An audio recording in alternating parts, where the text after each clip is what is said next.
CNBC तेज में एक बार फिर खुशामदीद। और अब आपके लिए चलेंगे कराची प्रेस क्लब, जहां अवामी तहरीक के सरबरा अयाज पलीजो मीडिया से गुफ्तगू कर रहे हैं। तुर्क साहिबा, हमारी बहन सुमरो साहिबा, राहुजो साहिबा, हमारे कराची डिवीजन के सदर मज़हर राहुजो साहब, अब्दुल्ला तुर्क, खालिद तुनियो साहब। अगर फोटोग्राफर दोस्त बीच से हट गए हों तो मैं बातचीत शुरू करूं। मुझे बताया गया है कि फोटोग्राफर खड़े होंगे तो शायद वो बीच में ना हो सके।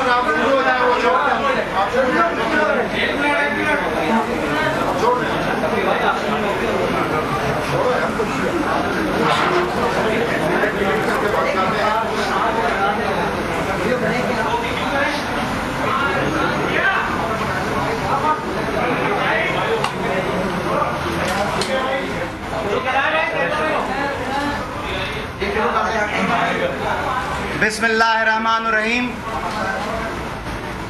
आज से 65 साल पहले इसी शहर में एक तालिब इल्म था जिसकी उम्र 17 साल थी,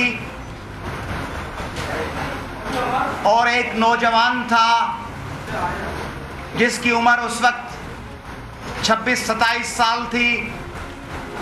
उस 17 साला नौजवान का नाम रसूल बख्श पलीजो था और 25-26 साला नौजवान का नाम GM सैयद था, और उनके रुफ़क़ाए कार में शेख अब्दुल मजीद सिंधी, गुलाम मोहम्मद भुरगड़ी और दूसरे मसाइबीन और रहनुमा जिन्होंने इस सिंध के शहर कराची में, रोड़ी में, सक्खर में हिंदुस्तान से आने वाले हमारे भाइयों के लिए देगें पकवाकर, चावल बनवाकर, आटे की बोरियां रेलवे स्टेशन पे उठवाकर उनका इस्तकबाल किया था।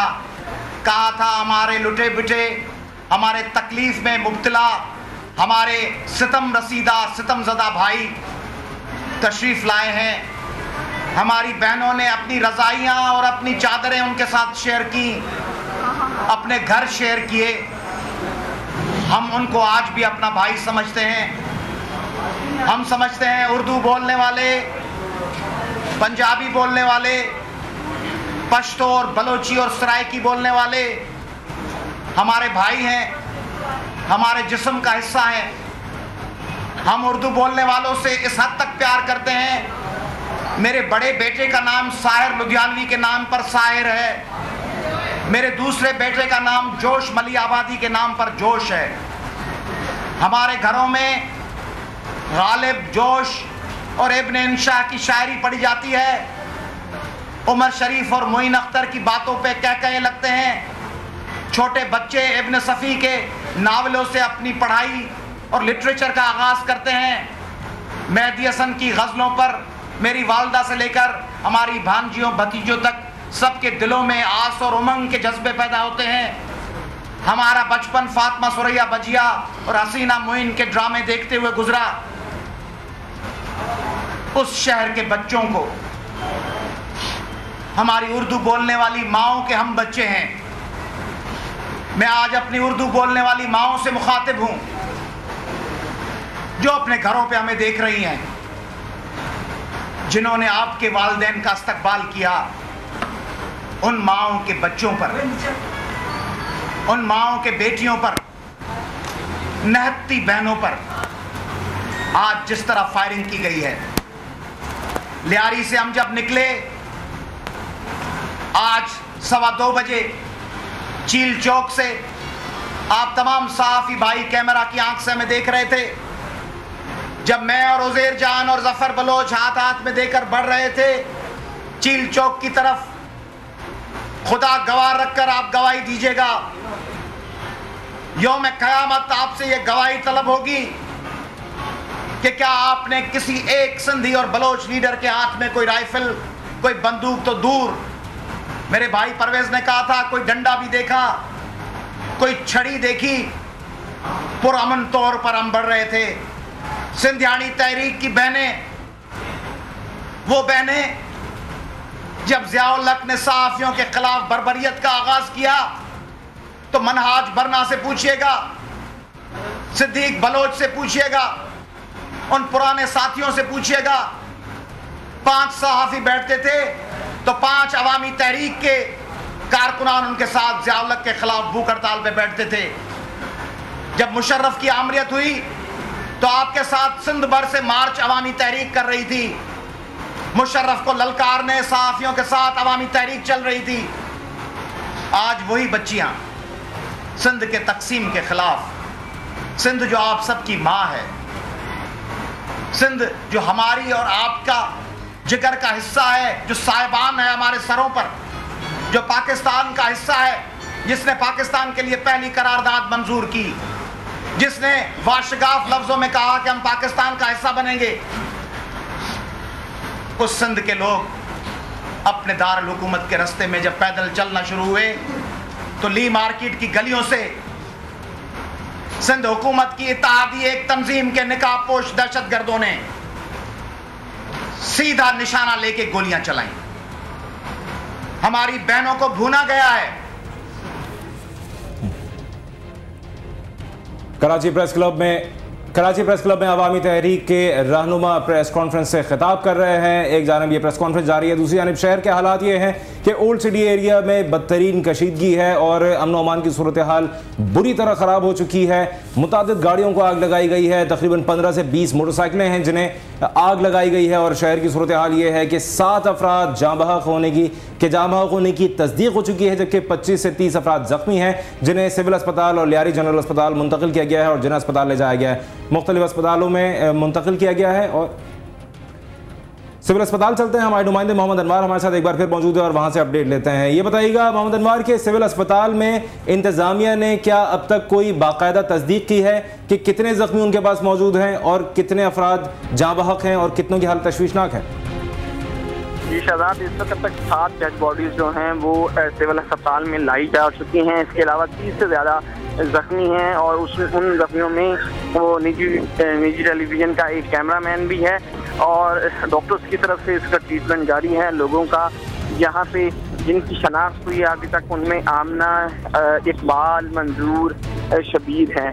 ये 4 जो हैं वो डेड बॉडीज उनकी शनाख्त हुई है और लोग जो हैं वो आ रहे हैं जख्मियों को मिलने के लिए। एमरजेंसी के साइड पे काफ़ी ज़्यादा रश है, जबकि मुर्दा खाने की तरफ भी लोग जो हैं वो आ रहे हैं। अस्पताल में इमरजेंसी है और इमरजेंसी में मीडिया का दाखिला मना है। बाहर मीडिया जो है वो मौजूद है, वहाँ पे लोगों के रिलेटिव्स लाकिन जो हैं वो रिश्तेदार आ रहे हैं और एक दुख का मंजर वहाँ पे देखने को मिल रहा है। लेकिन अस्पताल इंतजामिया की तरफ से जो ट्रीटमेंट का अमल है वो जारी है और थोड़ी देर पहले ये खातून जो हैं उनको गोली लगी थी, वो पहुंची हैं इमरजेंसी में, उनको ले जाया गया है। धोबी घाट के इलाके में उनको गोली लगी थी। जख्मियों के आने का भी सिलसिला जारी है, लेकिन डेड बॉडी जो है वो अभी नहीं आई काफ़ी अरसे से और एक डेड बॉडी जो है वो लियारी जनरल अस्पताल से यहाँ पे मुंतकिल की गई है। मोहम्मद अनवार आप हमारे साथ ही रहेगा, हम अपने नाज़रीन को अपडेट देते हैं। ताज़ा तरीन इत्तला के मुताबिक ज़राए का ये कहना है कि हलाकतों की तादाद 10 हो चुकी है। गुज़िश्ता 2 घंटे के दौरान ये हलाकतों की तादाद बढ़कर 10 तक पहुँच चुकी है और फायरिंग के वाक़यात में 25 के करीब अफराद ज़ख्मी हैं जिन्हें सिविल अस्पताल और मुख्तलिफ अस्पतालों में मुंतकिल किया गया है। लवाकिन की एक बड़ी तादाद है जो कि अस्पतालों में अपने प्यारों को ढूंढते फिर रहे हैं और अस्पतालों में चूँकि एमरजेंसी नाफिज है, सिविल अस्पताल में भी एमरजेंसी नाफिज है, मीडिया को अंदर दाखिले की इजाज़त नहीं है क्योंकि अस्पताल इंतजामिया का कहना है कि वो चाहते हैं कि जो ज़ख्मी हैं जिन्हें अंदर लाया गया है उन्हें सही तौर से ट्रीटमेंट मिल सके और उसके बाद फिर मीडिया के लिए एमरजेंसी वार्ड को खोला जाए। इसी दौरान लवाकिन को भी अस्पताल के बाहर ही रोका गया है जो कि परेशान हाल अपने लवाकिन अपने प्यारों को उनसे मिलने के लिए, उनकी खैरियत जानने के लिए बेताब हैं। शहर की मजमूई तौर पर क्या सूरत हाल है एक बार फिर जानते हैं। अपने नुमाइंदे आरिफ महमूद से उनकी जानिब चलते हैं। आरिफ, इस वक्त क्या सूरत हाल है? हलाकतों की मजमूई तादाद 10 बताई गई है ज़राए की जानिब से। पुलिस और रेंजर्स क्या कर रही है? अफराद इसमें हलाक हुए हैं। अस्पताल ज़राए और रेस्क्यू ज़राए इसकी तस्दीक कर रहे हैं। इनमें से 8 अफराद की लाशें जो हैं वो इस वक्त सिविल अस्पताल में मौजूद हैं, जबकि 2 अफराद की लाशें जो हैं वो लियारी जनरल अस्पताल में मौजूद हैं। और फायरिंग का सिलसिला कुछ थमा ज़रूर है। रेंजर्स ने वो दाखिला किया है नेपियर रोड और उसके करीब की गलियों में। जो लोग अपनी दुकानों में फंस गए थे उन्हें रेंजर्स के मोबाइलों में निकाला है क्योंकि शदीद फायरिंग के बाद लोगों ने अपनी दुकानों के शटर अंदर से बंद कर लिए थे और महफूज रहने की कोशिश की थी। खोए वाली गली एक बताई जाती है, जहां से अभी जो है वो एक दस्ती बम बरामद हुआ है। तो ये सिलसिला फायरिंग का वक्फे से जरूर जारी है, लेकिन अब उसमें कुछ कमी देखी जा रही है। 10 अफराद हलाक हो चुके हैं। जख्मियों की तादाद जो है वो अब 28 है, क्योंकि जख्मियों में से 2 अफराद हलाक हुए हैं। बताया जाता है कि सिविल अस्पताल में इमरजेंसी है और वहां पर डॉक्टर जो हैं वो कोशिश कर रहे हैं कि किसी तरीके से सूरत हाल को काबू किया जा सके। जख्मियों में 2 पुलिस एहलकार भी शामिल हैं, जिनमें से एक जो है वो SHO है इद्रीस बंगश, उनको गोली एक लगी है, जबकि लियारी के मुख्तलिफ इलाकों में दस्ती बमों के जो है वो धमाके वक्फे से सुने जा रहे हैं। उससे कुछ देर पहले ली मार्केट पर 4 धमाकों की आवाज़ें आई थी। बड़ी तादाद में लोग जो हैं वो सिविल अस्पताल का रुख कर रहे हैं ताकि जान सकें कि उनके अजीज रिश्तेदार और जो लोग हैं वो कहाँ हैं और उनके क्या हालात हैं। सूरत हाल जो है वो बिगड़ती जा रही है। गार्डन के इलाके में फायरिंग हुई थी जिसमें 4 अफराद जख्मी हुए थे, उसका भी एक जख्मी जो है वो अस्पताल में चल बसा है। इस तरह मजमूई तौर पर हलाकतों की तादाद जो है वो 10 हो गई है, जिनमें से 8 लाशें जो हैं वो सिविल अस्पताल में मौजूद हैं, जबकि 2 अफराद की लाशें लियारी जनरल अस्पताल में पहुंचाई गई हैं। जी शादाब। अच्छा आरिफ, जिस तरह आपने बताया पुलिस और रेंजर्स ने खासतौर से जो दुकानों में अफराद बंद थे, जिन्होंने शटर्स बंद करके अपने आप को महफूज रखने की कोशिश की थी, उन्हें रेंजर्स ने वहां से निकाला है। शहर की जो ओल्ड सिटी एरियाज के आसपास की जो सड़कें हैं, क्योंकि ये एक रश आवर है, लोग अपने दफ्तरों से घर जाने की कोशिश कर रहे थे, शदीद ट्रैफिक जाम था अतराफ की सड़कों पर, ट्रैफिक की क्या सूरत